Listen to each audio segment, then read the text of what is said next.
রক্তে রাঙা সকালের আকাশ, কান্নায় ধোয়া সন্ধ্যার বাতাস। মানবতা কোথায় হারালো? শুধুই আগুন, গুলির আওয়াজ।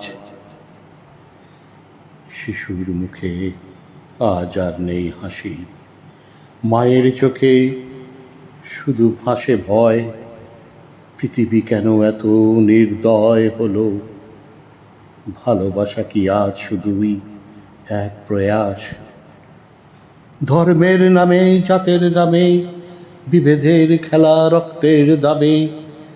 কেউ খায় ক্ষুধার যন্ত্রণা, আর কেউ ক্ষমতার তাণ্ডব নৃত্য। এই কি তবে সভ্যতার জয়? এই কি মানুষের পরিচয়? নয়ন জলে ভিজে ওঠে, জিজ্ঞেস করে, আমরা কি মানুষ নাকি অসুর এক মানব রূপে? তবুও জলে আসার দীপ্তে একটি কণ্ঠ বলে, থামো এই রক্ত স্নান, ভালোবাসো, জাগাও প্রাণ। এসো গড়ে তুলি নতুন প্রভাত, এসো গড়ে তুলি নতুন প্রভাত। ভালোবাসায় ভেজা এক নতুন পৃথিবী, ভালোবাসায় ভেজা এক নতুন পৃথিবী, ভালোবাসায় ভেজা